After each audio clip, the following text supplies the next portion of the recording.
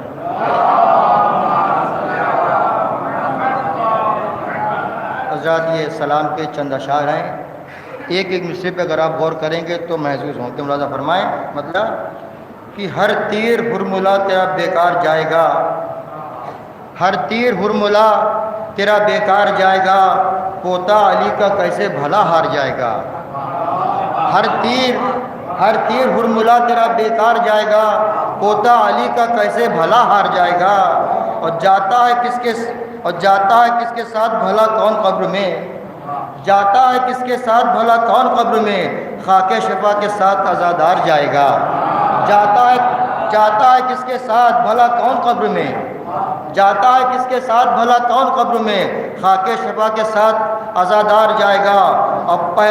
اب بہلول تو بہشت سجا، بہلول تو بہشت سجا اور میں تعزیہ، بہلول تو بہشت سجا اور میں تعزیہ، دیکھیں تو کس طرف کو خریدار جائے گا، بولول تو بہشت سجا اور میں تعزیہ، دیکھیں تو کس طرف کو خریدار جائے گا۔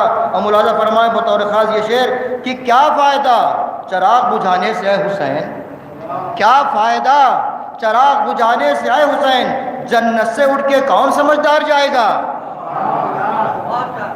کیا فائدہ چراغ بجھانے سے اے حسین، جنت سے اٹھ کے کون سمجھدار جائے گا، جنت سے اٹھ کے کون سمجھدار جائے گا۔ اور خود ہرملا کے طاق میں بیٹھی ہے موت بھی، ملاحظہ فرمائے ایک مصرع، خود ہرملا کے طاق میں بیٹھی ہے موت بھی، کب جائے چھٹ کے قید سے مختار جائے گا، خود ہرملا کے طاق میں بیٹھی ہے موت بھی، کب جائے چھٹ کے قید سے مختار جائے گا۔ اور پیدل چلے گی ساری رعایا یزید کی، ملاحظہ فرمائیں، پیدل چلے گی ساری رعایا یزید کی، پیدل چلے گی ساری رعایا یزید کی، نیزے پہ کربلا کا زمیندار جائے گا، پیدل چلے گی ساری رعایا یزید کی، پیدل چلے گی ساری رعایا یزید کی، اور نیزے پہ کربلا کا زمیندار جائے گا، نیزے پہ کربلا کا زمیندار جائے گا، پیدل چلے گی ساری رعایا یزید کی، پیدل چلے گی ساری رعایا یزید کی، نیزے پہ کربلا کا زمیندار جائے گا۔ اور خط کھینچ کر زمین پر عباس ہٹ گئے، خط کھینچ کر زمین پر عباس ہٹ گئے، ہے کس میں دم کی موت کے اس پار جائے گا، خط کھینچ کر زمین پر عباس ہٹ گئے، ہے کس میں دم کہ موت کے اس پار جائے گا۔ آئیے حضرات اب میں گزارش کروں گا مولانا موصول سے تشریف لائیں، برپا محمد والے محمد صلوات۔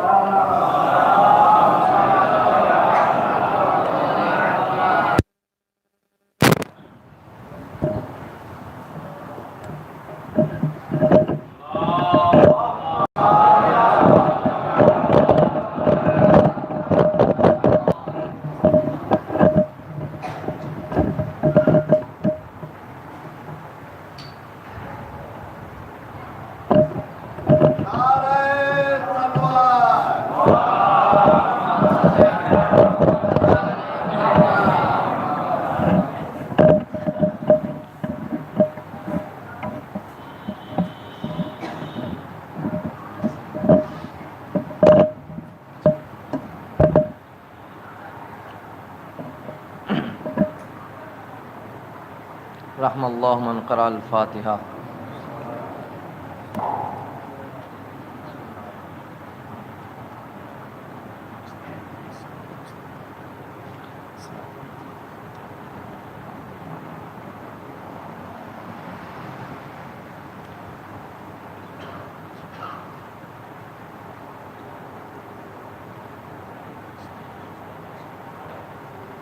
صلوات بر محمد وآل محمد۔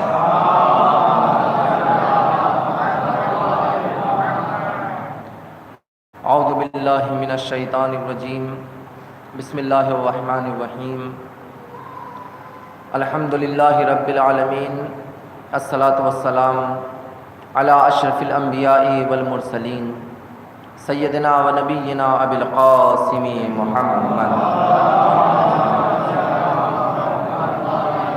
وعلى أهل بيته الطيبين الطاهرين المعصومين المنتخبين المنتجبين ولعنة الدائمة على أعدائهم وغاصب حقوقهم ومنكر فضائلهم أجمعين.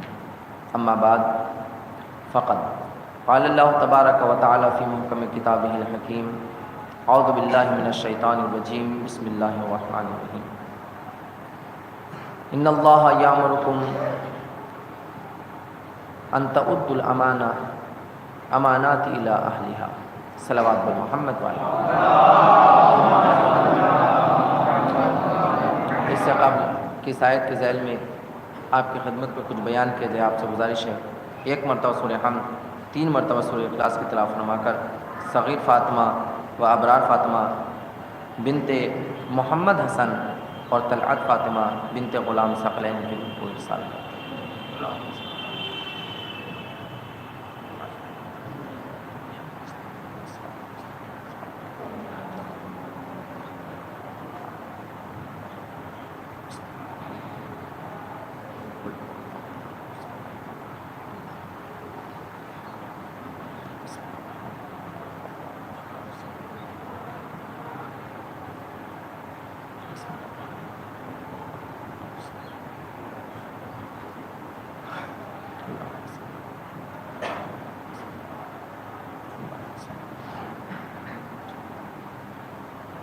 صلوات بر محمد و آل محمد.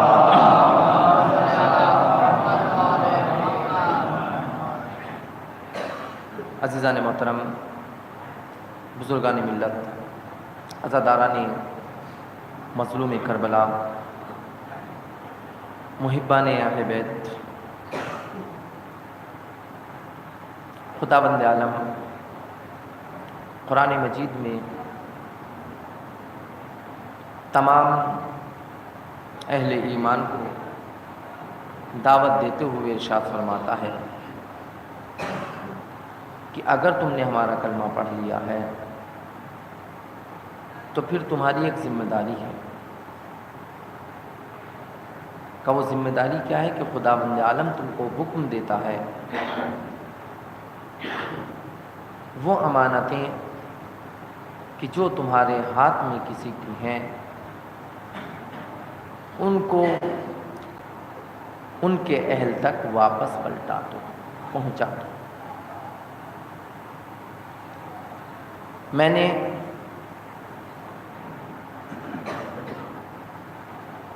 ان 2 دن میں جو باتیں آپ کی خدمت میں پیش کی ان کا خلاصہ یہ ہے، چونکہ ہمارا موضوع گفتگو ہے سیرت امام سجاد اور تبلیغ دین.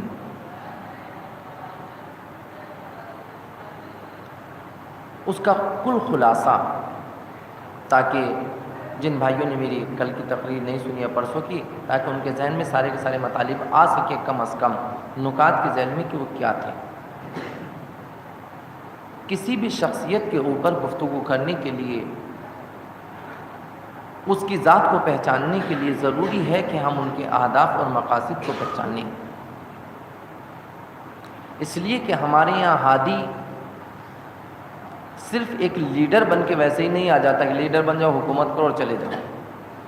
وہ دنیاوی لیڈر ہوتے ہیں جو سروں کے اوپر حکومت کرتے ہیں. ہمارے ہادی اور رہبر سروں کے اوپر حکومت کرنے کے لیے نہیں آئے، دلوں کے اوپر حکومت کرنے کے لیے آئے. سروں کے اوپر حکومت دولت کے ذریعے سے بھی کی جا سکتی ہے، سروں کے اوپر حکومت طاقت کے ذریعے سے بھی کی جا سکتی ہے، لیکن دلوں پر حکومت نہ دولت کے ذریعے سے ہو سکتی ہے نہ طاقت کے ذریعے سے. دلوں پر حکومت کرنے کے لیے کردار ہونا چاہیے.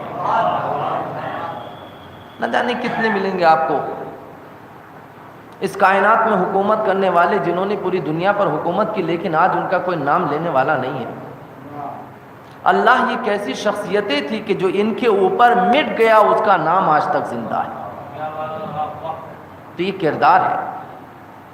جب بات آگے تو میں آپ کی خدمت میں پیش کر دوں، پھر اس کے بعد وہ نکات بیان کروں. ابھی چند سال پہلے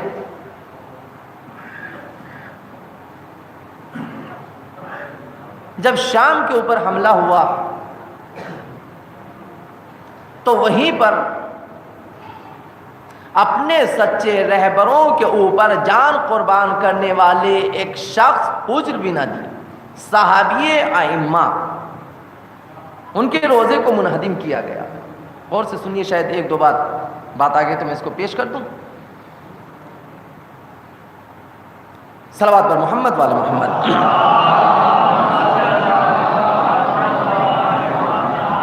لیکن جب یہ بات آئی تو میں اس سے پہلے آپ کی خدمت میں جملہ پیش کرنا چاہتا ہوں۔ میرے عزیزوں، خداوند عالم نے ہم کو بہت سی نعمتوں سے نوازا ہے، اتنی نعمتیں عطا کی ہیں ہم کو کہ ہم اس کی ایک نعمت کا بھی شکر ادا نہیں کر سکتے۔ ہم اس کی ایک نعمت کا بھی شکر ادا نہیں کر سکتے۔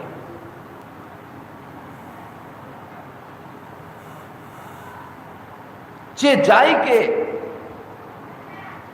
ہم اس کی ہر نعمت کا شکر ادا کریں۔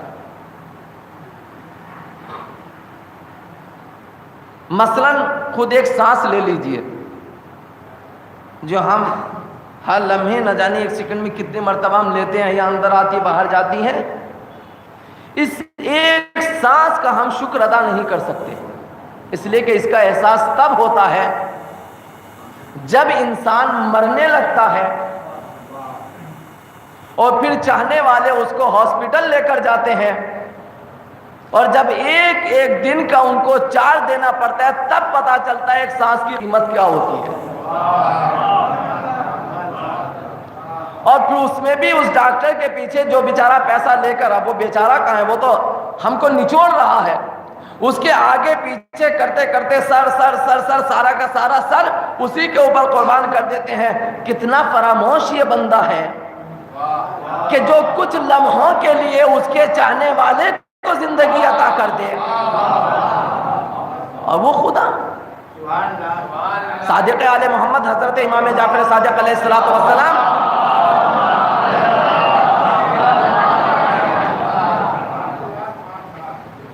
نے ارشاد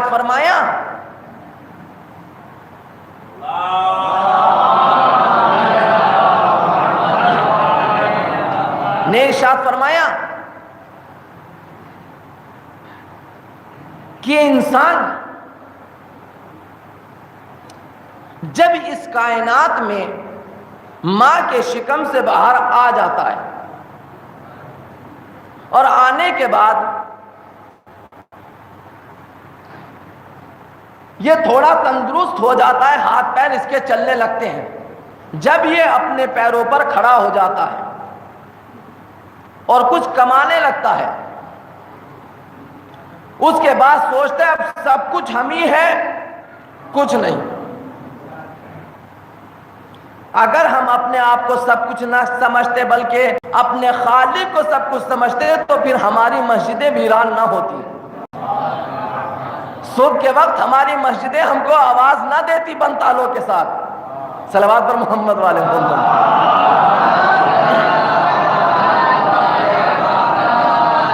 یہ سب اپنا اپنا تجزیہ ہم خود کریں کہ ہمارے یہاں کتنی مسجدیں اور کتنی بند ہیں۔ کمال مسجدوں کا زیادہ ہونا نہیں ہے، کمال نمازیوں کا ہونا ہے۔ جہاں مسجدیں بھرپور ہوں، بھری ہوئی ہوں، لیکن نماز پڑھنے والا ایک بھی نہیں ہے، تو یہ کوئی فائدہ نہیں ہے، بلکہ شاید بروز محشر شاید نے حقیقتاً وہ مسجدیں بھی شکوہ کریں گی پروردگار سے کہ مالک کہاں، بنایا تو تھا لیکن صلوات پر محمد والے محمد۔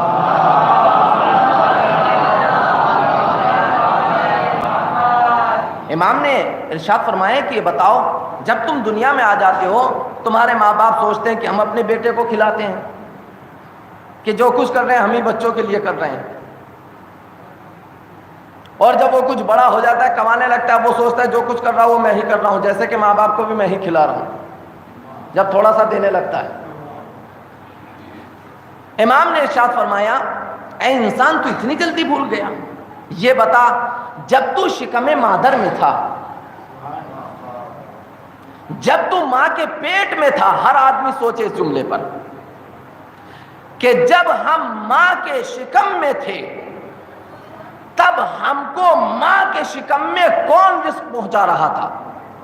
کیا اس کائنات کی کوئی طاقت ہے کہ جو ماں کے شکم میں اس انسان کو رزق پہنچا سکے؟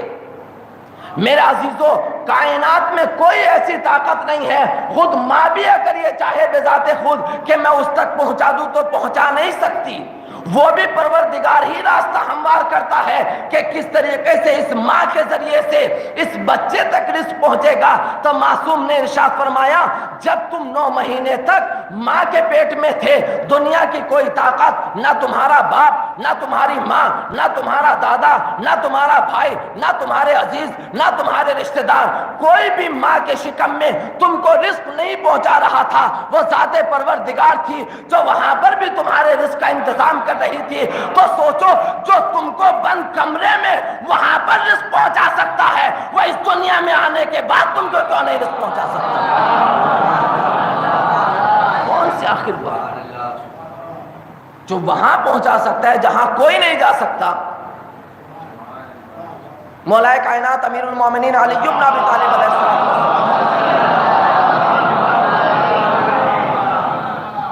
خطبہ دے رہے ہیں۔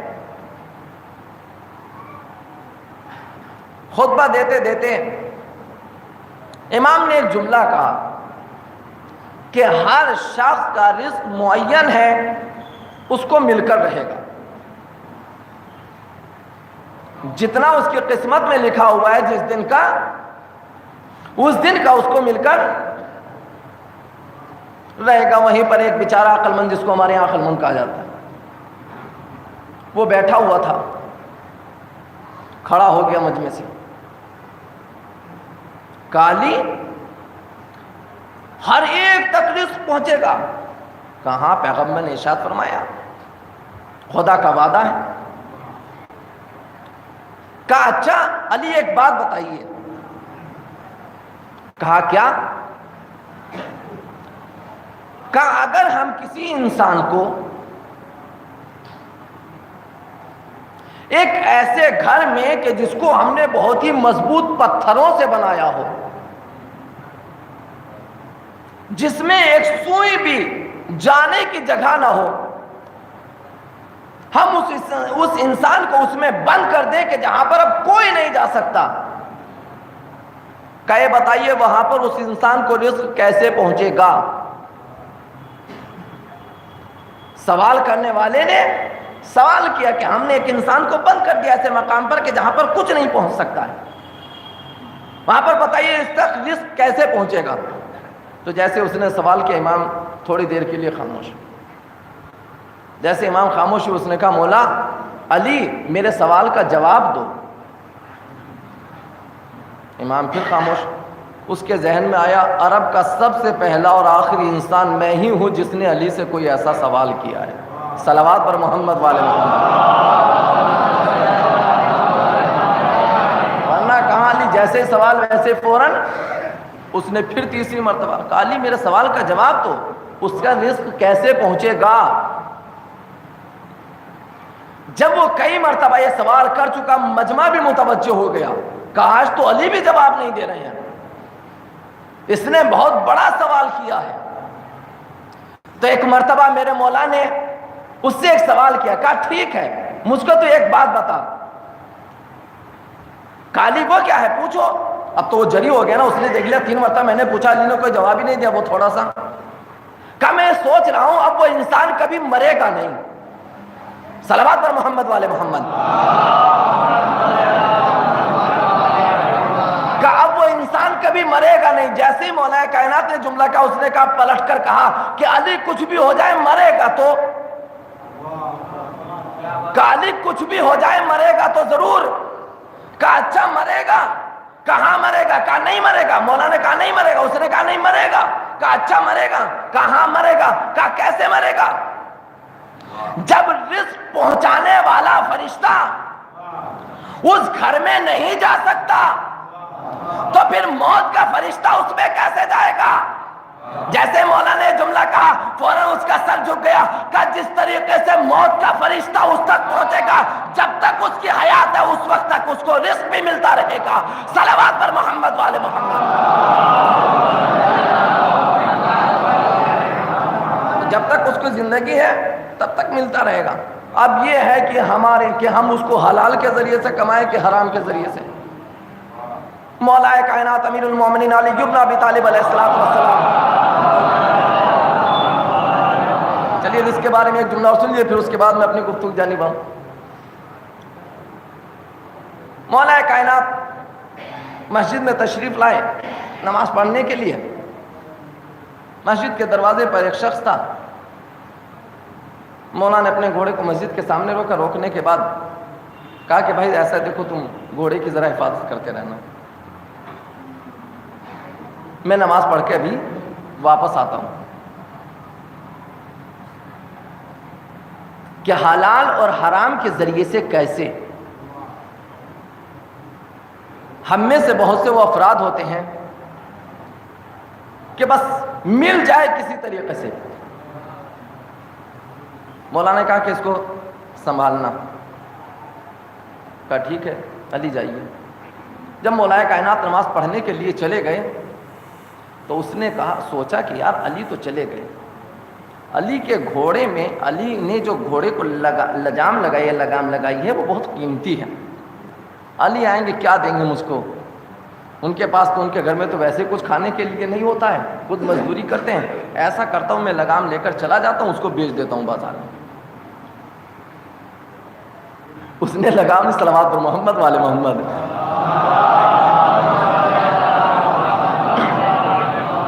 اس نے لگام لی اور لینے کے بعد چلا گیا.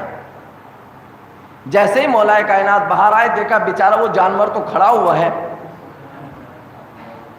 لیکن جو انسان نما جانور تھا وہ وہاں سے فرار اختیار کر گیا, بھاگ گیا. اس سے اچھا تو یہ جانور تھا کہ جو مولا کے انتظار میں کھڑا رہا. چلا گیا. مولا گھر پر گئے. جانے کے بعد قمبر کو 2 یا 3 دینار ڈال دیے اور دینے کے بعد کہا کہ جاؤ تم بازار سے ایک لجام خرید کر لے کر آؤ. گئے. انہوں نے جا کر وہ خریدی, جتنا امام نے دیا تھا اتنا ہی اس نے بتایا کہ اتنی قیمت ہے, اسے دی اور لے کر آ گئے. جب لے کر آئے تو مولا نے قمبر سے سوال کیا, کہا کیسا تھا؟ کہا مولا ایسا ایسا شخص تھا وہ یہ بیچ رہا تھا. کہا تم کو پتا ہے کس کی ہے؟ کہا یہ میرے ہی گھوڑے کی لجام ہے.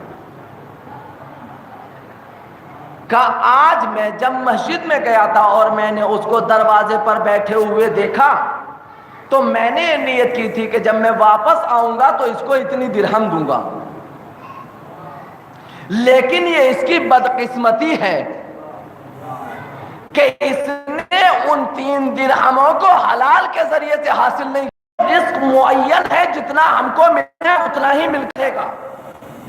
بس طریقہ ہم کو یہ کہ ہم حلال کے ذریعے سے کہ حرام کے ذریعے سے. تو بتایا کہ دیکھو کبھی بھی حرام کے پیچھے نہ دوڑنا, اس لیے کہ اگر حرام کے پیچھے دوڑو گے تو اگر ہادی بھی کوئی بات کہتا رہے گا تو اس کی بھی باتوں کا اثر نہیں ہوتا. یہ وقت رسول وقت بھی آواز دیتا رہے تب بھی جن کے پیٹ حرام سے بھرے ہوتے ہیں وہ کبھی بھی امام کی آواز پر لبیک نہیں کہتے, لیکن جن کے شکم حرام سے نہیں بھرے ہوتے وہ چاہے جیسے ہوں, کسی مذہب سے تعلق رکھنے والے ہوں, لیکن کھنچ کر امام کے قدموں میں آ جایا کرتے ہیں. بس فرق یہ ہے کہ حرام اور حلال. تو میں نے ذکر کیا میرے عزیزوں, میں جناب حضرت بن عدی کے بارے میں یہ جملہ کہ خدا بند عالم نے ہم کو کچھ نعمتیں, ان نعمتوں میں سب سے بڑی نعمت جو ہمارے حوالے کی ہے وہ ہے اولاد کی نعمت, بچوں کی نعمت. جس کو نہیں ملتی کوئی اس کے دل سے جا کر پوچھے کہ بچے اور اولاد کی محبت اور نعمت کیا ہوتی ہے. یا جس کو خدا نے دیا ہے پھر خدا اس سے وہ نعمت لے لے, تب اس سے جا کر پوچھو کہ یہ اولاد کیا نعمت ہوتی ہے. میرے عزیزو یاد رکھیے گا, اولاد کے اوپر انسان سب کچھ قربان کرنے کے لیے تیار ہو جاتا ہے, صرف یہ چاہتا ہے کہ اس کی اولاد بچ جائے. جناب حضرت بن عدی جب وہاں پر حملہ ان کی قبر کو کھودا گیا, میں نے کہا کہ جو اپنے آپ کو ان کے اوپر قربان کر دے پھر وہ کبھی مٹتے نہیں ہیں، حتیٰ کہ زمین میں جانے کے بعد جو انسان چند دنوں کے بعد گل جاتا ہے، سڑ جاتا ہے، اس کا پتہ نہیں چلتا کہاں گیا، قیامت تک جو ان کے قدموں پر اپنی جان قربان کر دے پھر یہ زمین بھی اس کا کچھ بگاڑ نہیں سکتی۔ لیکن حق پر مرنے والا ہو، باطل پر اپنی جانیں قربان کرنے والا نہ ہو۔ معاویہ نے جب ان کی قبر کو کھودا گیا تو صحیح و سالم ان کا جنازہ نکلا۔ معاویہ نے اپنے زمانے میں جناب حجر کو قید کرایا، ان کے ساتھ بہت سے افراد اور بھی تھے، تقریباً 30 افراد کو قید کیا گیا تھا، جو میں نے اس سے پہلے بھی نقل کیا، لیکن جملہ کہنا چاہتا ہوں میرے عزیزوں، یاد رکھیے کہ جب انسان اپنے آپ کو، اپنی اولاد کو خدا کے حوالے کر دے گا پھر شاید یہ ظاہری زندگی تو ختم ہو جائے لیکن کوئی طاقت پھر ان کا نام مٹا نہیں سکتی۔ ان کا جسم صحیح و سالم نکلنا ہی آواز دے رہا تھا۔ مجھ کو یاد آ گیا، چونکہ میں نے ابھی جب بیچ میں مجلس پڑھی تھی تو اس میں نے یہ واقعہ بیان کیا تھا، لہٰذا اس کو چھوڑتے صلوات پر محمد والے محمد۔ المختصر اتنا سن لیجئے کہ ان کے ساتھ ان کا بیٹا بھی تھا۔ اپنے سے پہلے انہوں نے اپنے بیٹے کو یہ کہہ کر کہ میرے سامنے میرے بیٹے کو شہید کرو، قتل کرو، کا پوچھا گیا کیوں؟ اور بھی ان کی بہت سی وصیتیں تھیں، کہا اس لیے کہ میں یہ نہیں چاہتا کہ میرے بچے کا دین میرے بعد خطرے میں پڑ جائے۔ میرے عزیزوں، آج مجھے آپ کے سامنے بہت ہی مؤدبانہ کہ جو میں نے ذکر کیا اب تک کہ مولا سید سجاد اپنے ساتھ جن کو لے کر چلے تھے، بہت غور سے سنیے گا، اور کچھ بچے تھے یتیم،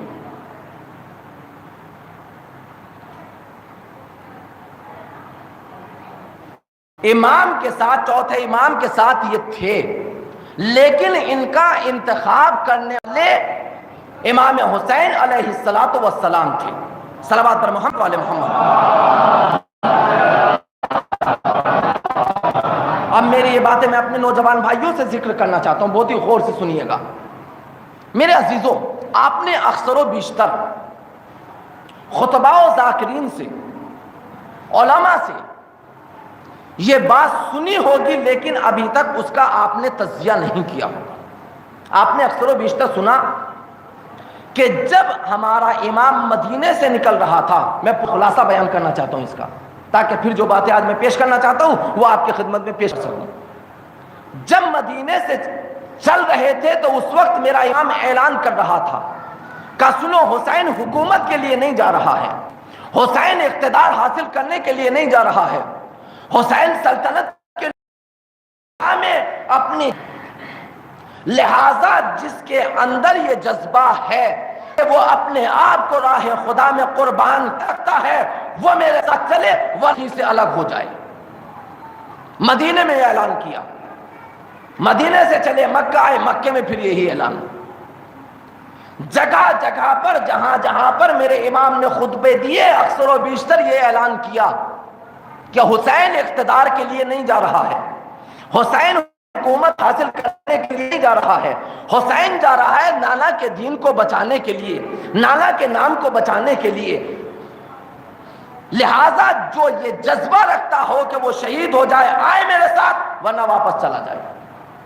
حتیٰ کہ عصر عاشور، شب عاشور جو آپ سنتے رہتے ہیں، میں آپ کے سامنے صرف یہ تجزیہ کرنا چاہتا ہوں، اس کو بیان نہیں۔ شب عاشور امام نے جو اب بچے تھے، جب مدینے سے چلے تب اس کے بعد کچھ لوگ الگ ہوئے، مکے میں آئے پھر وہاں سے چلے، ایسا نہیں ہے کہ جو امام کے ساتھ آ کے اتنے تھے پھر یہی رہ گئے ساتھ، نہیں، آئے اور بہت سے چلے یہ باتیں سن سن کر۔ یہ جو شب عاشور پھر میرے مولا نے اعلان کیا ہے کہ جیسے صحابی مجھ کو ملے ایسے نہ میرے نانا کو ملے، نہ میرے بابا کو ملے، نہ میرے بھائی کو ملے، کسی کو نہیں ملے جیسے صحابی مجھ کو ملے۔ وہ شب عاشور کا اعلان ہے کہ جب جتنی، میں اب بہرحال ویسے تو نہیں کہہ سکتا، یعنی جتنی گری ہوئی بس چیزیں تھی جب وہ سب الگ ہو گئی اور اتنے کائنات بچا، ان کے لیے اعلان کیا کہ یہ ہے کہ اب جو مجھ سے جدا ہونے والے نہیں ہیں لیکن اس وقت بھی میرے امام نے ایک جملہ کہا کہ سنو نوجوانوں، اے میرے ساتھ دینے والوں، اے میرے صحابیوں، اے میرے چاہنے والوں، میں تمہارے اوپر سے بیعت اٹھا لیتا ہوں، اگر تم جانا چاہو تو چلے جاؤ۔ پھر بھی سب بیٹھے رہے تو امام نے ایک جملہ اور کہا کہ اگر تم شرما رہے ہو، معاشرے اور سماج سے گھبرا رہے ہو کہ اگر ہم چلے جائیں گے کل کو معاشرہ کیا کہے گا، سیدہ کے لال کو، رسول کے نواسے کو، علی کے بیٹے کو یہ کو تنہا میدان میں چھوڑ کر آ گئے تھے، تو ایک ایک بنی ہاشم کا ہاتھ پکڑو اور اپنے ساتھ لے جاؤ کل کو، تاکہ اگر کوئی یہ کہے کہ تم چھوڑ کر آ گئے تھے تو یہ گواہی دیں گے چھوڑ کر نہیں آئے تھے، میں نے بھیجا تھا۔ تو یہ باتیں آپ نے سنی۔ اب میں دوسرا جملہ کہنا چاہتا ہوں، کیا آپ نے آج تک یہ سنا کہ امام نے یہ کہا ہو کہ یہ جو خواتین میرے ساتھ جا رہے ہیں جن کو میں لے کر جا رہا ہوں، اگر تم جانا چاہو تو چلی جاؤ؟ صلوات پر محمد والے محمد۔ میں ایک تربیتی نکتہ آپ کے سامنے بیان کرنا، اور بھی بہت سے وجوہات ہوتے، مجھے اس سے بحث نہیں ہے۔ کسی بھی خاتون کے بارے میں، کسی بھی عورت کے بارے میں مجھ کو تاریخ میں جملہ نہیں ملا کہ مجھ کو تمہاری ضرورت نہیں ہے تم چلی جاؤ۔ یا جو چھوٹے چھوٹے بچے تھے ان کے بارے میں امام نے کہا ہو مجھے ان کی ضرورت نہیں ہے، ان کو لے کر چلے جاؤ۔ اگر آپ نے کہیں پڑھا ہو تو مجھ کو بھی بتا دیجئے گا۔ میرے عزیزوں، میں نے کہیں نہیں دیکھا، نہ سنا نہ پڑھا۔ تو جو جنگ میں لڑنے والے تھے، غور سے سنیے گا، یہ میں اپنے ان نوجوانوں سے اور اپنے ان بزرگوں سے کہ جو صاحب اولاد ہو چکے ہیں اور وہ جن کی تمنا یہ ہے کہ وہ صاحب اولاد ہوں، وہ غور سے اس جملے کو سنیں۔ اگر یہ میری آواز میری ماں بہنوں تک پہنچ رہی ہے تو وہ بھی میرے اس جملے کو غور سے سنیں۔ میرے عزیزوں، جو میدان کربلا میں جہاد کرنے والے تھے، جو میدان کربلا میں لڑنے والے تھے، جو میدان کربلا میں دشمنوں کو قتل کرنے والے تھے، ان ہاشم کو بھی لے کر چلے جاؤ۔ بنی ہاشم میں کون ہے؟ جناب علی اکبر بھی ہے۔ کہ اگر یہ نہ بھی ہو اپنے مقصد میں کامیاب ہو سکتا ہے۔ نادان جہاد کربلا عصر عاشور پر ختم نہیں ہوگا، جہاد کربلا شام اور زندان شام پر ختم نہیں ہو جائے گا، یہ قیامت تک باقی رہے گا۔ جہاد کربلا حق و باطل کے درمیان کی جنگ ہے، جہاد کربلا باطل کو مٹانے کا نام ہے۔ یہ جہاد صرف عصر عاشور پر ختم نہیں ہوگا، زندان شام پر جا کر ختم نہیں ہوگا، بلکہ یہ جہاد کربلا جب تک میرا آخری بیٹا ظہور نہ کرے گا اور میرے خون کا بدلہ نہ لے لے گا تب تک یہ ختم ہونے والا نہیں ہے۔ مولا، جب یہ ختم ہونے والا نہیں ہے تو پھر میرے نوجوان بھائیوں، میرے دوستوں، جہاں اور بہت سی وجوہات ہیں ان میں ایک وجہ شاید یہ ہو۔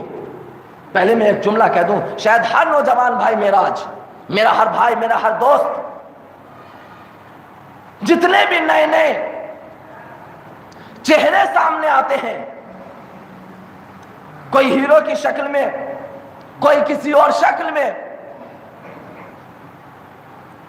جب باہر نکلتے ہیں کچھ دنوں کے بعد، کیا جیسے کسی ہیرو نے کوئی اپنا شکل بنائی، فوراً ہر ایک کہتا ہے اب ہم بھی اسی شکل میں نکلیں گے، اپنا آئیڈیل بناتا ہے ان کو۔ کیا کوئی کھلاڑی اپنا آئیڈیل ہمارا وہ ہم تو اس طرح سے رہیں گے؟ کبھی کپڑوں کا انداز دیکھیے، کیا ہے کہ یہاں سے پھٹی ہوئی ہے، صاحب یہ فیشن چل رہا ہے۔ صلوات پر محمد والے محمد۔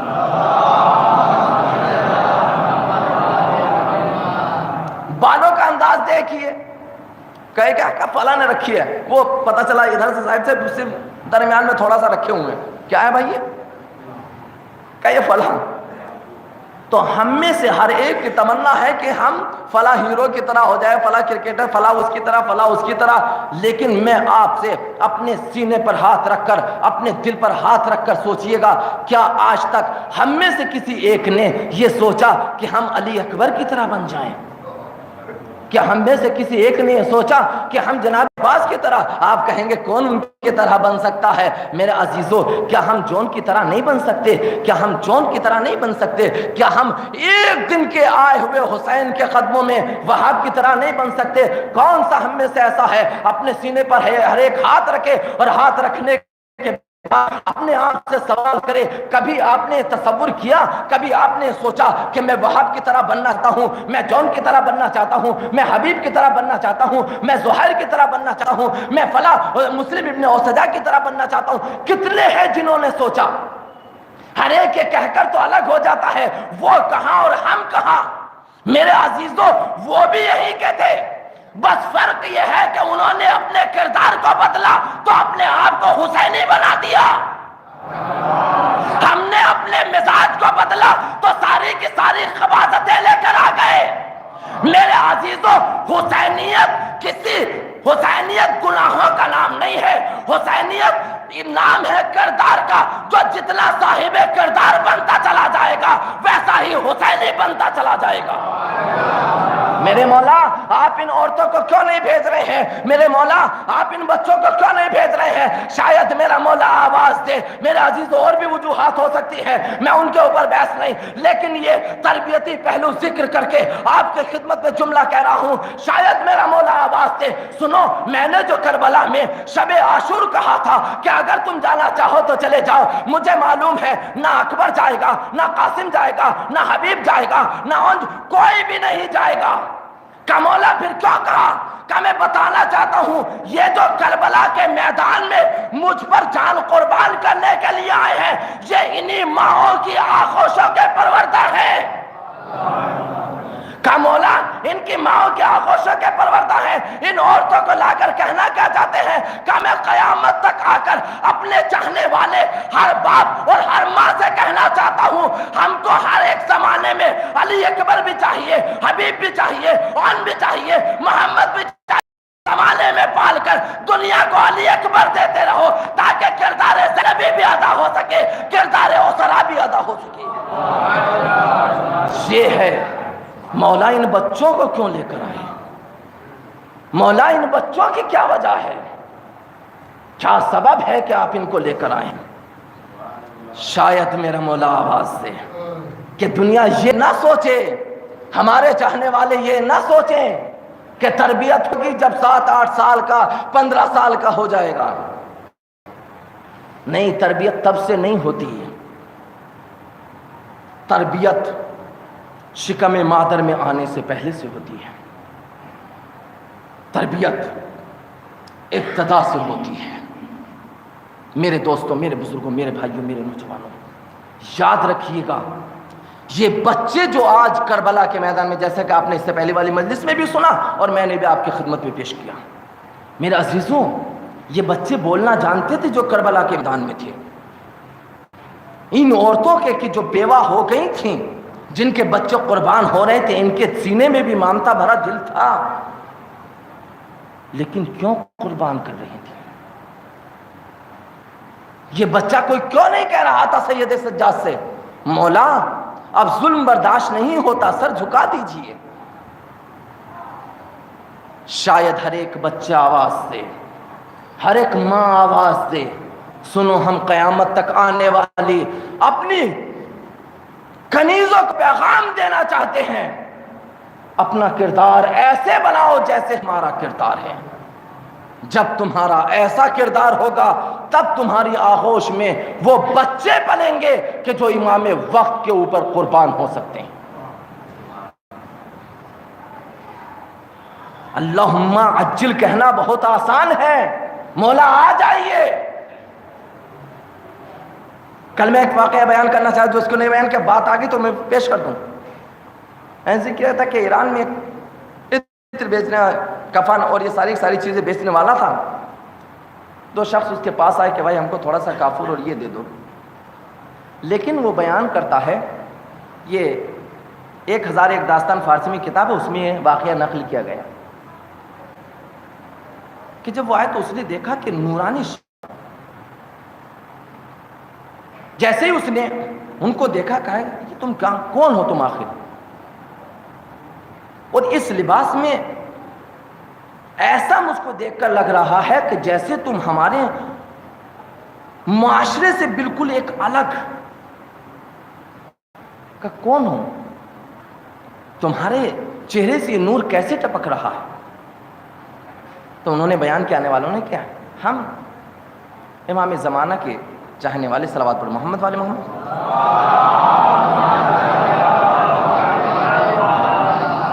کہ ہم لوگ فلاں مقام پر رہتے ہیں،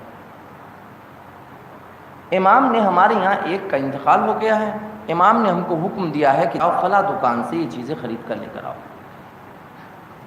جیسے اس نے یہ سنا فوراً قدموں میں گر گیا۔ میرے عزیزوں، اگر امام کسی کو کسی کی دکان پر بھیج رہے ہیں تو اتنا ہے کہ امام اس کے اوپر کچھ تو اعتبار کر رہے ہیں۔ وہ فوراً قدموں میں گر گیا کہ مجھ کو ایک مرتبہ امام کے پاس لے کر چلو، میں اپنے امام سے ملنا چاہتا ہوں۔ جیسے اس نے کہا کہ انہوں نے کہا کہ نہیں، ہم کو اجازت نہیں ہے کہ ہم تم کو لے جا سکے، صرف اس کی اجازت ہے کہ ہم یہ لے کر آ جائیں۔ جیسے انہوں نے کہا کہ اس نے کہا کہ دیکھو تم اس کو لے کر چلو، اگر امام نے اجازت دی تو مجھ کو امام سے ملا دینا، اور اگر اجازت نہیں دی تو میں واپس آ جاؤں۔ کہا اچھا ٹھیک ہے چلو۔ غور سے سنیے گا میرا ہر نوجوان بھائی، میرا ہر دوست، اس کو غور سے سنیں۔ میں آپ سے نہیں چاہتا کہ آپ نعرے لگائیں، لیکن مجلس حسین مدرسہ ہے، مجلس حسین کچھ سیکھنے کے لیے ہے۔ اگر ہم مجلسوں سے کچھ سیکھ کر نہ اٹھیں تو پھر وہ مجلس نہیں ہے۔ یا میں جملہ پلٹ کر کہہ دوں، مجلس حسین یہ مجلس یزیدی افکار کو حسینی بنانے کا نام ہے، حسینیوں کو بے دین بنانے کا نام نہیں ہے۔ پورے شام میں چند دن جناب زینب نے مجلس برپا کی ہے، پورے شام کو حسینی بنا کر آئی ہیں۔ سید سجاد نے ایک خطبہ دو خطبے دیے ہیں، پھر اس کے بعد پورا شام حسینی ہے۔ یہ ہے مجلس، یہاں خود ہی نہیں بن پا رہے ہیں۔ امام کہا اچھا چلو، چلے تھوڑی دور چلے تھے کہ ایک مرتبہ ایک دریا بیچ میں آیا۔ جیسے وہ دریا بیچ میں آیا اور اس نے دیکھا کہ یہ تو سارے یہ دونوں کے دونوں آگے جا رہے ہیں، وہیں پر کھڑا ہو گیا۔ انہوں نے مڑکا دیکھا، کہا بھائی رک کیوں گئے؟ کہا صاحب ایسا ہے، اب میں اس پانی کے اوپر کیسے چلوں گا؟ انہوں نے کہا بسم اللہ کہو اور اپنے امام کا واسطہ تو پانی پر چلو۔ اس نے بسم اللہ الرحمن الرحیم کی اپنے امام کو پکارا اور اس نے دیکھا کہ میں خود بھی پانی کے اوپر چلنے لگا۔ جیسے ہی انہوں نے لکھا کہ جیسے ہی وہ گیا، اب یہ درمیان ہی میں پہنچا تھا کہ ایک مرتبہ اس نے آسمان کو دیکھا کہ بادل منڈلائے۔ جیسے ہی بادل منڈلائے اس نے دیکھا کہ بارش ہونے والی ہے، بارش ہونے لگی، تو اس کا ذہن فوراً اپنے گھر کی طرف گیا۔ کہا میں اپنے مکان کی چھت پر ایک صابن رکھ کر آیا تھا، بارش میں سارا بہہ جائے، صلوات پر محمد والے محمد، وہ بارش میں بہہ جائے گا، سب گل جائے گا۔ تو جیسے اس نے یہ سوچا فوراً کہا اچھا تمہاری کہاں کا، پھر بسم اللہ کا اور مولا کا نام لو، مولا کو مدد کے لیے پکار اور آ جاؤ۔ اب وہ بیان کرتا ہے کہ جب ہم وہاں دریا کو پار کر چکے، وہ خیمے کے اندر گئے، میں خیمے سے باہر کھڑا ہو گیا۔ جیسے ہی وہ اندر گئے، انہوں نے جانے کے بعد کہا کہ مولا وہ ضد کر کے آیا ہے آپ سے ملنے کے لیے۔ تو بیان کرتے ہیں کہ جیسے ہی میں نے ان کی اس گفتگو کو سنا تو مولا نے ایک عجیب و غریب جملہ کہا۔ مولا نے ارشاد فرمایا کہ اس سے جا کر کہہ دو ہمیں ایسے چاہنے والے نہیں چاہیے جن کی فکر ایک صابن میں الجھی رہے۔ صلوات پر محمد والے محمد، کب وہ ہماری کیا مدد کریں گے کہ جو ایک صابن میں فوراً جہاں بارش ہوئی تھوڑی سی فوراً ذہن پہنچ گیا وہاں پر، ہم کو ایسا چاہیے۔ ابھی ہم میں سے ہر ایک سوچے کہ ہم کتنے ہیں کہ جو اپنے امام کو بلا رہے ہیں۔ تو میرے عزیزو، یہ جو ہمارے مولا سید سجاد کے ساتھ آئے تھے، ان کا انتخاب امام نے کیا تھا۔ جملہ سنیں اور میں یہیں سے ربط مصائب کی جانب بھی آنا چاہتا ہوں۔ میرے عزیزو، میرا امام جب مکے سے نکل رہا تھا تو اس وقت جناب محمد حنفیہ نے امام سے آ کر کچھ باتیں کہی تھی۔ امام نے کہا تھا میں تم کو اس کا کل جواب دوں گا بھائی۔ مدینے سے جب نکل رہے تھے اس وقت صبح کو آئے تو کیا دیکھا کہ مولا بالکل تیار ہے. کہا آقا میں نے کل آپ سے کچھ کہا تھا, آپ نے کہا تھا کہ میں سوچ کر جواب دوں گا, آپ نے کچھ جواب نہیں دیا. کہا بھائی جواب سننا چاہتے ہو, آؤ جواب سنو. امام نے جملہ کہا, غور سے سنیے گا جو میں اب اس وقت کہنا چاہتا ہوں. امام نے ارشاد فرمایا لو لم یکن ملجا فی الدنیا ولا مأوا لما بعیات یزید ابن معاویہ.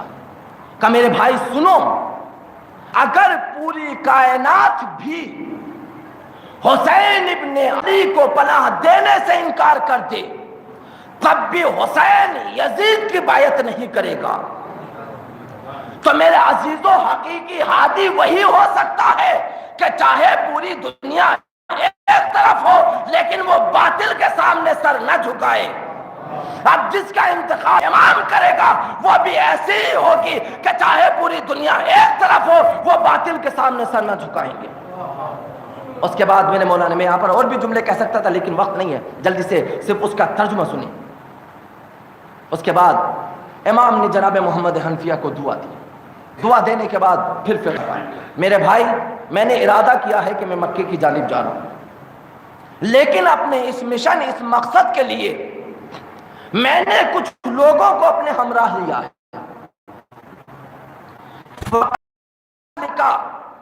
انا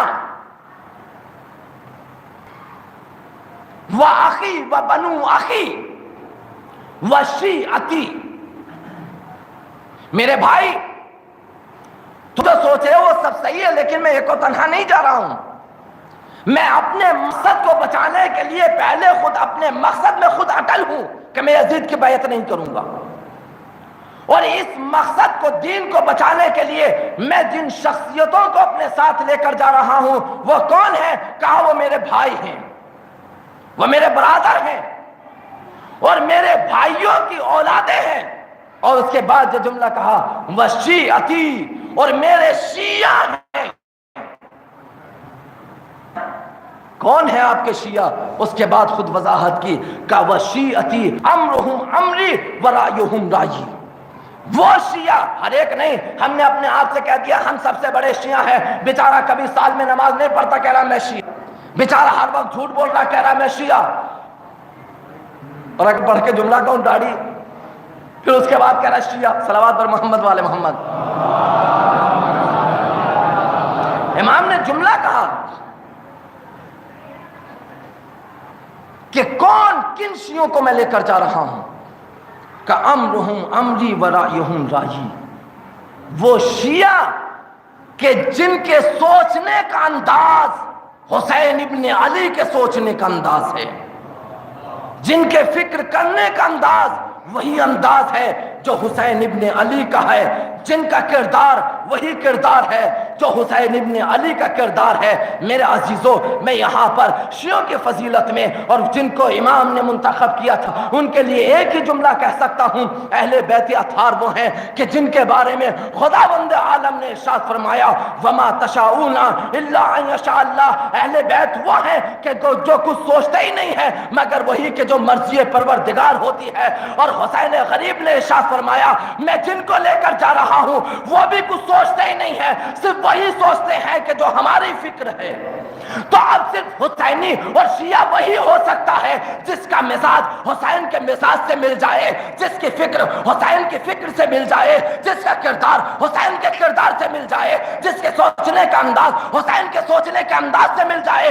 بس جس کا کردار حسین ابن علی کے کردار سے الگ ہو وہ کچھ بھی ہو سکتا ہے, حسین کا شیعہ نہیں ہو سکتا. امام نے کہا میں ان کو لے کر جا رہا ہوں کہ جو ایسے ہی سوچتے ہیں جیسے میں سوچتا ہوں, جو وہی کام کرتے ہیں جو حسین کریں گے. میرے دوستوں, میرے بزرگوں, میرے بھائیوں, یہ ہے حسینیت جو آواز رہی ہے کربلا کے میدان میں کہ ہم کو ایسے شیعہ چاہیے, ہم کو ایسے محبت کرنے والے چاہیے. میرے عزیزوں, محبت کرنے والے آپ کو بہت سے ملیں گے لیکن محبت میں مرنے والے بہت کم ملیں گے. زبان سے دعویٰ بہت آسان ہے لیکن حقیقت میں عشق اور محبت کرنا بہت سخت ہے۔ جب انسان کسی سے عشق کرتا ہے تو پھر وہ اپنے بارے میں نہیں سوچتا، جو کچھ سوچتا ہے اپنے محبوب کے بارے میں سوچتا ہے، اس کو کوئی فکر نہیں ہوتی۔ یہاں تو ہم ہیں کہ جو صرف جن کا ہدف ایک ہے، میں کسی کو نہیں کہہ رہا ہوں، میں اپنے آپ کو، آپ اپنے گریبان میں جا کے، میں اپنے گریبان میں بار بار یہ جملہ کہتا ہوں میرے عزیزوں، ہمارا تو روزمرہ کا کام یہ ہے کہ اگر کوئی ہمارے قوم سے اٹھ رہا ہے ہم اس کی ٹانگ پکڑ کر کھینچ دیں کہ کیوں اوپر جا رہا ہے۔ شیعت اس کو نہیں کہتے، حسینیت اس کو نہیں کہتے کہ جو اپنوں ہی کا گلا گھونٹنے کے اوپر تیار ہو جائے۔ شیعت کہتے ہیں اپنی جان کو دوسروں کے اوپر قربان کرنے کے، جو اپنے آپ کو مٹا دے دوسروں کو بچانے کے لیے، وہ ہے شیعت۔ میرے عزیزوں، میرے دوستوں، میرے بزرگوں، میرے بھائیوں، میرے نوجوانوں، شاید آپ کو گرا گزرے، لیکن یہ پیغام ہمارے اور آپ کے سب کے لیے ہے۔ آپ سوچیں گے بھلا کیسے ایک انسان اپنے آپ کو بھول سکتا ہے، گم ہو سکتا ہے، کھو سکتا ہے۔ مجھے غزل کا شعر، میرے عزیزوں، کبھی آپ اگر محبت کا اندازہ کرنا چاہتے ہیں کہ محبت کس کو کہتے ہیں، آپ ماں کو دیکھیے، خصوصاً ماں کو، ماں کی محبت اپنی اولاد کے بارے میں۔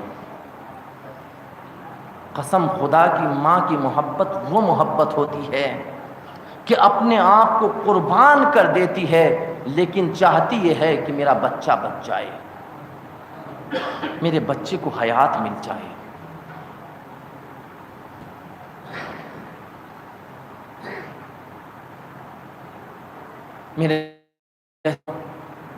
میرے نوجوان بھائیوں، میرے دوستوں، بس میرا یہی پیغام ہے، اگر ہم اپنے آپ کو حسینی کہہ رہے ہیں، اگر میں اپنے آپ کو حسینی کہہ رہا ہوں، تو پھر میری ذمہ داری ہے کہ میں کم سے کم جتنا جانتا ہوں، جتنی میری طاقت، جتنی میری حیثیت ہے، میں اس کے مطابق حسینی بننے کی کوشش کروں۔ بس اس سے زیادہ اسلام ہم سے کچھ نہیں چاہتا۔ محبت کس کو کہتے ہیں؟ شعر میں سنیں، غزل کا شعر ہے، ایک چاہنے والا محبوب اپنے چاہنے والے کے بارے میں کہتا ہے، محبوب جس کو چاہا جا رہا ہے، محب جو چاہ رہا ہے، جو پیار کر رہا ہے، محبت کر رہا ہے، عشق کر رہا ہے، اس کے بارے میں عجیب و غریب شعر ہے۔ ویسے مجھ کو شعر جلدی سے یاد نہیں ہوتے، لیکن یہ یاد ہے۔ وہ یہ محبوب کہہ رہا ہے کس کے بارے میں؟ جو محبت کر رہا ہے، جو محبت کا دعویٰ کر رہا ہے، عشق کا دعویٰ کر رہا ہے، اس کے بارے میں، وہ سر بھی کاٹ دیتا تو ہوتا نہ کچھ ملال۔ جس سے محبت کا دعویٰ کر رہا ہے، وہ محبت سے کر رہا ہے، وہ کہہ رہا ہے کس کے بارے میں؟ جو محبت کہہ رہا ہے کہ میں تم سے محبت کرتا ہوں، اس کے بارے میں وہ کہا ہے محبت کرنے والے کے کہ وہ سر بھی، یعنی میرا چاہنے والا، وہ سر بھی کاٹ دیتا تو ہوتا نہ کچھ ملال، افسوس یہ ہے اس نے میری بات کاٹ دی۔ وہ سر بھی کاٹ دیتا تو ہوتا نہ کچھ ملال، افسوس اس نے میری بات کاٹ دی۔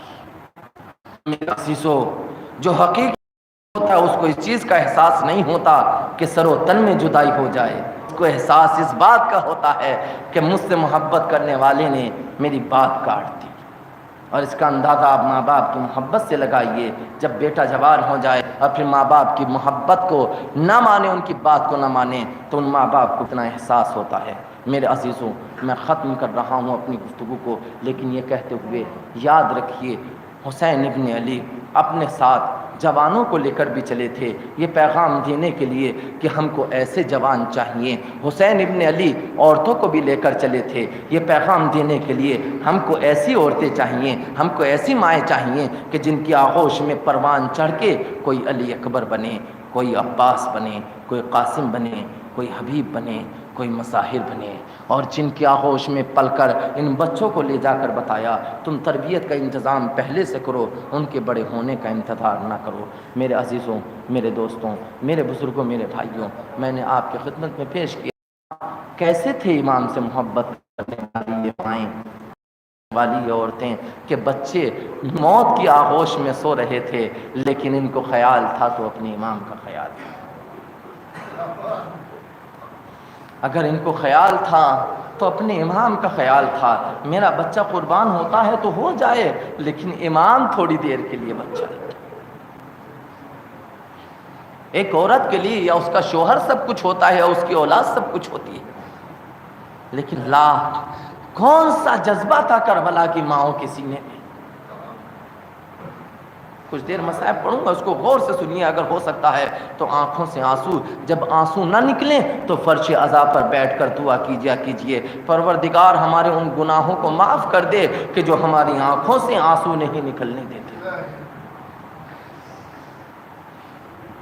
جب مسلم ابن اوسجا میدان کربلا میں موت کی آغوش میں سو گئے، حسین اپنے مجاہد کے سرہانے بیٹھ کر آنسو بہا چکے. تو ایک مرتبہ میں ماں کا حوصلہ بیان کرنا چاہتا ہوں جس کا سہاگ کربلا کے میدان میں اجڑ گیا. اب سوچے اس کے سینے میں کیا ہوگا. سہاگ اجڑ گیا، میرا بچہ زندہ رہ جائے. لیکن اللہ کیسا حوصلہ تھا اس ماں کا. ایسی مائیں چاہیے، جب ایسی مائیں ہوں گی تب وہ شہید پروان چڑھیں گے، تب وہ مجاہد دنیا میں آئیں گے. ایک مرتبہ امام نے کیا دیکھا کہ خیمے سے ایک بچہ نکلا. جب وہ بچہ کیا دیکھا، کمر میں پٹکا بندھا ہوا ہے، ایک چھوٹی سی تلوار ہے جو زمین پر خط دیتی جا رہی ہے. امام نے جیسے ہی دیکھا پریشان ہو گئے. آواز دی حبیب بچے کو روکو، یہ کربلا میدان میں کہاں جا رہا ہے، کہیں ایسا نہ ہو کہ ظالموں کے تیروں کا نشانہ بن جائے. یہ بچہ کون ہے، اسے روکو. حبیب آگے بڑھے، بچے کو لے کر آئے. کہا بیٹا تو کہاں جا رہا ہے. کہا مولا کربلا کے میدان میں حوصلہ ذکر کرنے کے بعد عزیزو جیسے ہی یہ بات کہی، ایک مرتبہ امام نے کہا بیٹا تو کس کا لال ہے، تو کس کا بیٹا ہے. ایک مرتبہ بچے نے اشارہ کر کے کہا آقا میں اس مجاہد کا بیٹا ہوں. جیسے ہی حسین نے سنا ایک مرتبہ لرز کے تڑپ گئے. ہائے اللہ حسین اتنا مجبور. ایک مرتبہ امام نے کہا بیٹا تیری ماں کے لیے تیرے باپ کا غم کافی ہے. بیٹا تیرے باپ کے بعد تیری ماں تیرے غم کو برداشت نہ کر پائے گی، خیمے میں واپس چلا جا. عزیزو جیسے ہی حسین نے یہ جملہ کہا، بچے کا حوصلہ دیکھیے. جب ایسی ماں تربیت کرنے والی ہو، جب ایسا باپ ہو، تب بچے ایسے حوصلوں کے پیدا ہوتے ہیں. ایک مرتبہ بچے نے کہا آقا جس ماں کے بارے میں آپ کہہ رہے ہیں اسی ماں نے تو مجھے تیار کر کے بھیجا ہے. جیسے ہی بچے نے جملہ کہا خیمے سے ایک آواز آئی، آقا بیوہ کے ہدیے کو رد نہ کیجیے. آقا میرے پاس کچھ اور نہیں ہے، اپنے والی و وارث کے پاس صرف یہی ہے، میرا ادنا سا توبہ قبول کر لیجئے. اللہ کیسی تھی وہ ماں کہ جو اپنے سہاگ کے بعد اپنی آغوش کو اجاڑ دینا چاہتی ہے لیکن چاہتی ہے مولا ارے جتنی دیر میرا بچہ لڑے گا اتنی دیر میرا آقا تو سلامت رہے گا. یہ تھا ماں کا. ایک ماں یہ جس کا سہاگ بھی اجڑا، جس کی آغوش بھی اجڑی. ایک ماں کربلا کے میدان میں اور ہے جس کا سہاگ بھی اجڑا، اس کی آغوش بھی اجڑی. کون؟ جناب رباب. عزیزو کربلا کے میدان میں حسین ابن علی کے ساتھ رباب کا سہاگ اجڑ گیا اور ایک بچہ کربلا کے میدان میں موت کی آغوش میں سو گیا. ایک بیٹی زندان شام میں سو گئی. لیکن جملے سنیں، بچن فقرے کہنا چاہتا ہوں میرے عزیزوں، ہم مجھ سے بھی نہیں پڑھا جا رہا. تاریخ اور مقاتل یہ بیان کرتے ہیں کہ جناب سکینہ کے ایک دستور تھا کہ جب نماز یعنی عصر کا وقت یا ظہر کا وقت ختم ہو جاتا تھا تو مصلی بچھا کر گھر میں بیٹھ جاتی تھی. امام کا یہ رویہ تھا، امام کا کردار تھا کہ وہ نماز نافلہ آ کر گھر میں پڑھا کرتے تھے بچی کے ساتھ. یہ بچی عصر عاشور کے بعد جب بابا چلا گیا اپنے چھوٹے سے مسلح کو بچھایا، بچھا کر اس مسلح پر بیٹھ کر باپ کا انتظار کر رہی۔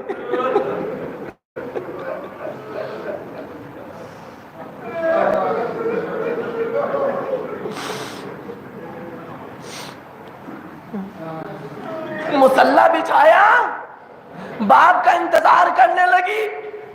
جب تھوڑی دیر گزری ایک مرتبہ مسلح سے اٹھی، اپنی ماں کے پاس آئی، اماں میرا بابا ابھی تک نہیں آیا، اماں میرا بابا تو کبھی اتنی دیر نہیں کرتا، میرا بابا نہیں آیا، اماں میرا بابا کہاں ہے؟ ماں نے بچی کو سینے سے لگایا، میری لال تیرا بابا آتا ہوگا۔ بچی پھر جا کر مسلح پر بیٹھ گئی، تھوڑی دیر کے بعد پھر اٹھی، لیکن ہم ماں کے قریب نہ گئی، اپنی پھوپھی کے پاس آئی، پھوپھی اماں زینب میرا بابا ابھی تک نہیں آیا، پھوپھی اماں میرا بابا کہاں ہے؟ اس کی کوئی خبر تو لا۔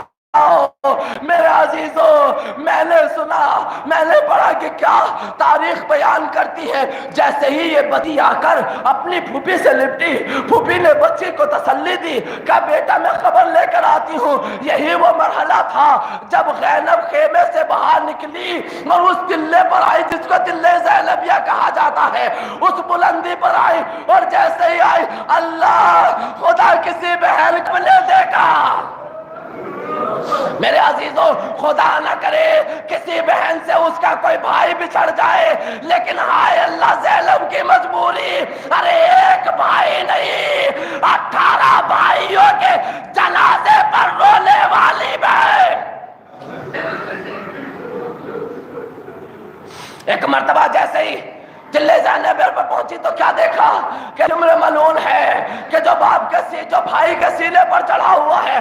میرے عزیزوں، ایک مرتبہ جب کوئی چاہنے والا نظر نہ آیا، ایک مرتبہ عمر سعد کی جانب نگاہ کی، اے عمر سعد، ارے میرا ماجایا ذبح کیا جا رہا ہے اور تو کھڑا دیکھ رہا ہے۔ عزیزوں، جیسے زینب کی یہ آواز میدان کربلا میں گونجی، ایک مرتبہ حسین کی آنکھوں کی پتلیاں نہروں پر کی جانب گھومی، ارے شاید آواز دے دی، بھیا عباس دیکھو حسین کی زندگی میں زینب باہر نکل آئی۔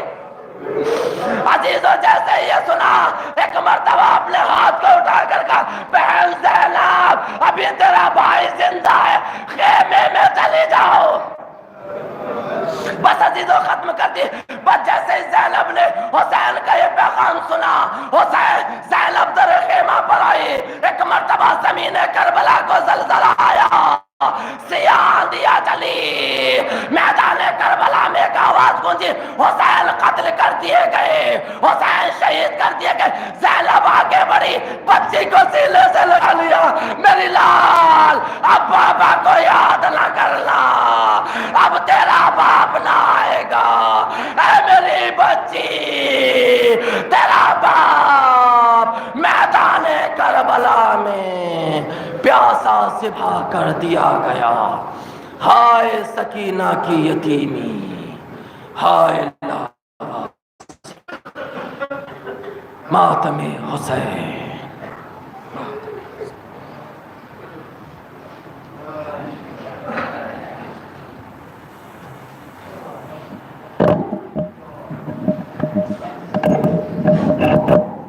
ماتم حسین، یا حسین۔ اب آپ کے سامنے نواب خوانی کرنے کے لیے میں گزارش کروں گا جناب تنظیم صاحب سے آئیں، نواب پیش کریں۔ آپ آزاد مل جل کر ماتم کو، جو نوجوان پیچھے گزارش ہے کہ آگے آ جائیں، ایام ازاں ہے، دل کھول کر ماتم کریں، بی بی فاطمہ کو ان کے مظلوم بیٹے کا پرسہ دیں۔ یا حسین،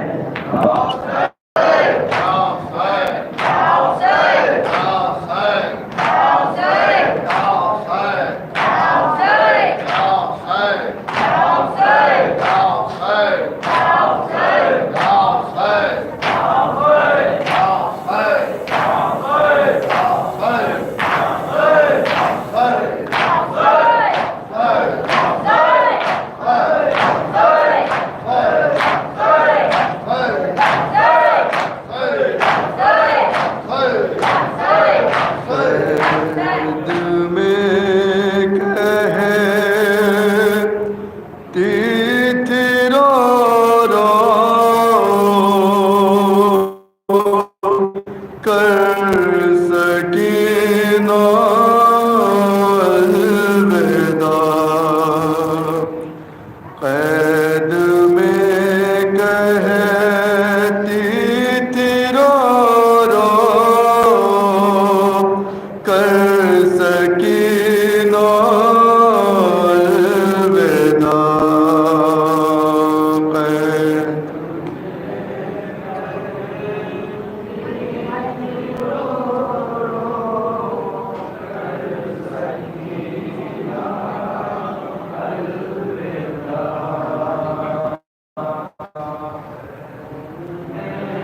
چھوڑ کر دنیا کو بابا الوداع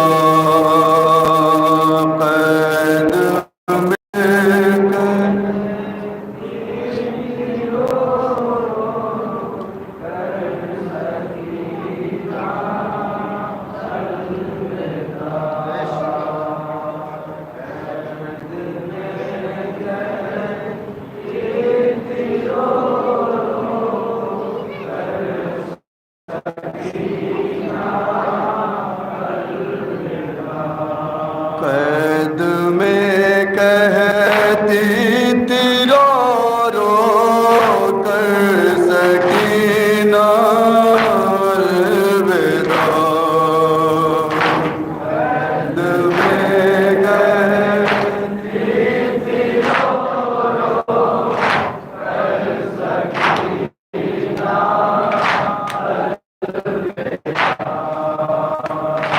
قید میں کہتی تھی رو رو کر سکینہ قید خانے کا اندھیرا دیکھ کر ڈرتی ہوں میں رات بھر رو رو کے بابا بس یہی کہتی ہوں میں رات بھر رو رو کے بابا بس یہی کہتی ہوں میں مار ڈالے گی میرا الوداع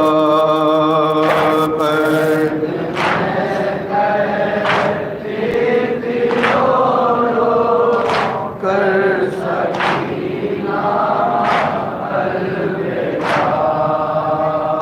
قید میں کہتی تھی رو رو کر سکینہ الوداع نیند آتی ہی نہیں بابا کے سینے کے بغیر یہ دعا کرتی ہوں ہر بیٹی رہے بابا بخیر یہ دعا کرتی ہوں ہر بیٹی رہے بابا بخیر کس طرح بالی سکینہ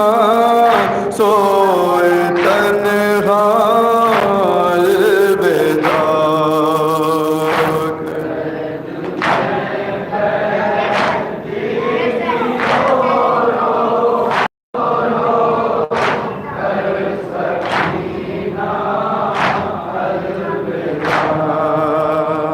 اس طرح کی دھوپ میں پانی بھی مجھ کو نہ ملا کون ہے اپنا یہاں کی سے کروں شکوہ گلا کون ہے اپنا یہاں کی سے کروں شکوہ گلا پیاس کی شدت سے پھٹتا ہے کلیجہ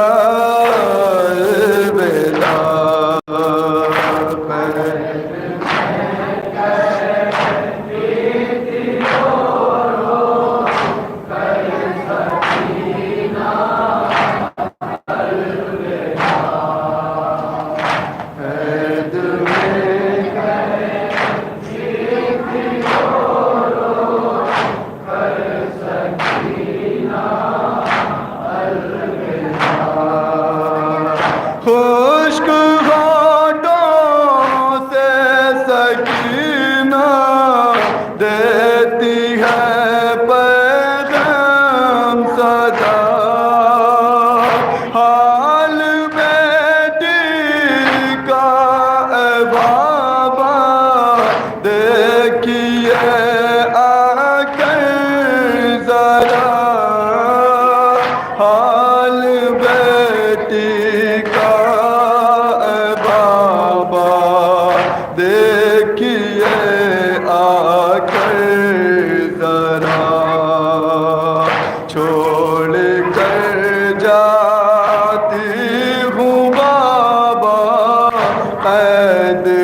چین آئے کس طرح بیٹی کو بابا قید میں، بے قصوں مظلوم ہے بالی سکینہ قید میں، بے قصوں مظلوم ہے بالی سکینہ قید میں، اب نہیں کوئی بھی بیٹی کا سہارا، الوداع۔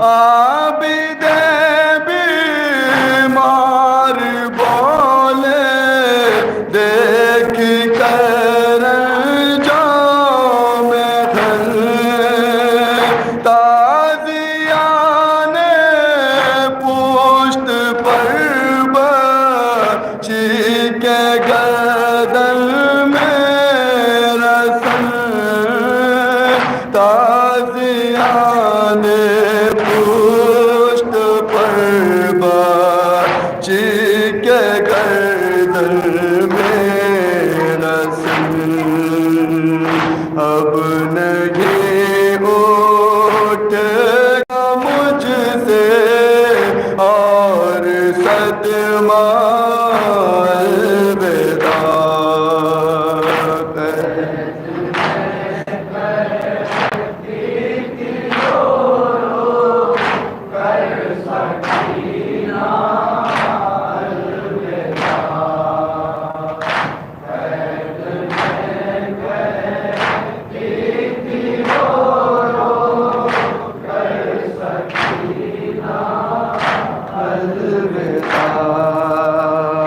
دیکھ کر خواہر کی حالت رو پڑا بے کس امام، آ کے خواہر کے قریب کرنے لگے پھر وہ کلام، آ کے خواہر کے قریب کرنے لگے پھر وہ کلام، دیکھ کر حسرت سے بولے میری بہنا، الوداع۔ مسئلہ سماعت فرمائے حضرات۔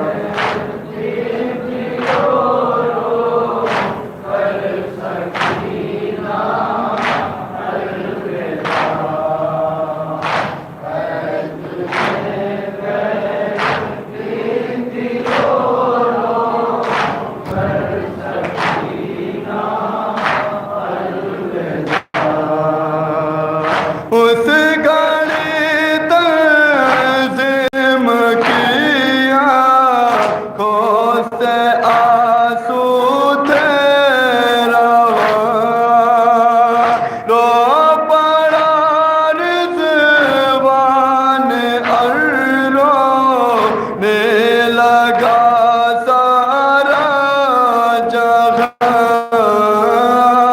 رو پڑا رضوان اور رونے لگا سارا جہاں، جس گھڑی سجاد سے بولی